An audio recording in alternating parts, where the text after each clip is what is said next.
بسم اللہ الرحمن الرحیم۔ السلام علیکم۔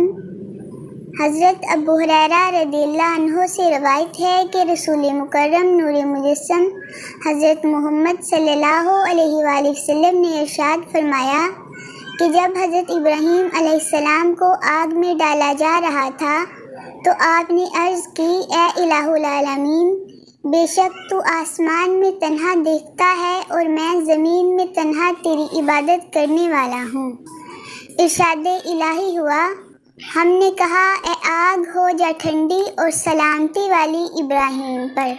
حضرت علی علیہ السلام فرماتے ہیں کہ مراد تھا کہ ایسی سلامتی والی ہو جا کہ بالکل بے ضرر بن جا۔ حضرت کعب احبار رضی اللہ عنہ فرماتے ہیں کہ جس دن ابراہیم علیہ السلام کو نظر آتش کیا گیا، اس آگ کی سلامتی کی برکت سے روئے زمین کی ہر آگ ٹھنڈی ہو گئی تھی۔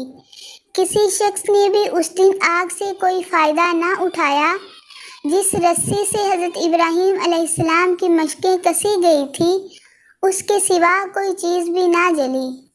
دھاک علیہ رحمہ فرماتے ہیں کہ حضرت جبرائیل علیہ السلام بھی اس وقت حضرت ابراہیم علیہ السلام کے ساتھ تھے۔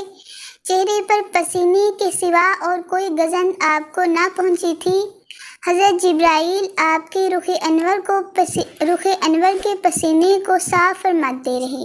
سایہ کرنے والا فرشتہ بھی سائے کی طرح آپ کے ساتھ تھا۔ گڑھے کی مضافات میں ایک ایک میل تک آگ ہی آگ تھی۔ حضرت ابراہیم علیہ السلام اس میں سرسبز و شاداب گلشن میں تشریف فرما تھے۔ لوگ اس عجیب منظر کو دیکھ رہے تھے۔ نہ تو لوگ وہاں تک پہنچنے پر قادر تھے اور نہ ہی حضرت ابراہیم علیہ السلام ان کے پاس آ رہے تھے۔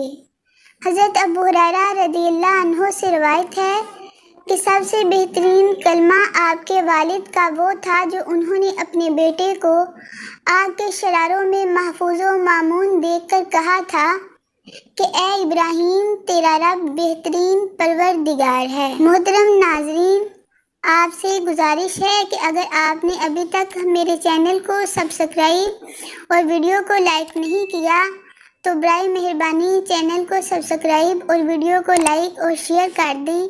اللہ تعالیٰ آپ کو بہترین جزا عطا فرمائے، آمین ثم آمین۔ حضرت اکرمہ رضی اللہ عنہ فرماتے ہیں کہ حضرت ابراہیم علیہ السلام کی والدہ محترمہ نے جب آگ کے آسمان بوس شعلوں کو گل و گلزار بنتے دیکھا تو پکارنے لگی، اے میرے لختے جگر، اے میرے نور نظر، میں تیرے پاس آنا چاہتی ہوں۔ اللہ تعالیٰ کے حضور دعا کریں کہ وہ مجھے آگ کی تپش سے محفوظ کر لے۔ آپ نے فرمایا، آ جائیں۔ والدہ چل پڑی، انہیں بھی آگ نے چھوا تک نہ۔ جب قریب پہنچی تو بیٹے کو گلے لگا لیا، پیشانی کو چوما، پھر واپس پلٹ آئیں۔ حضرت ابراہیم علیہ السلام نے نمرود کی جلائی ہوئی آگ میں 40 یا 50 دن قیام فرمایا۔ فرماتے تھے کہ جس طرح کے پرلطف زندگی کے ایام میں نے آگ میں گزارے ہیں، ایسے دن میری زندگی میں مجھے نہیں ملے۔ میں چاہتا ہوں کہ میری ساری زندگی ہی ایسی ہو جائے۔ کفار نے بدلہ لینا چاہا، شکست و ریخت اور رسوائی سے دوچار ہوئے۔ عروج چاہا، ذلیل بنے۔ غالب ہونا چاہا، مغلوب ہو گئے۔ ارشاد باری تعالیٰ ہے، انہوں نے یعنی کفار نے اس ابراہیم کا برا چاہا تو ہم نے انہیں سب سے بڑھ کر ضیاءکار کر دیا۔ ہم نے انہیں نیچا دکھایا۔ دنیا کی زندگی میں کفار پستی و خسارہ میں کامیاب و کامران ہوئے اور اخروی زندگی میں آتش جہنم ان پر ٹھنڈی اور سلامتی والی نہ ہوگی اور نہ انہیں سلام و برکات میسر آئے گی، بلکہ ان کا ٹھکانہ جہنم ہے اور بے شک جہنم بہت ہی بری ٹھہرنے کی جگہ ہے۔ اللہ حافظ۔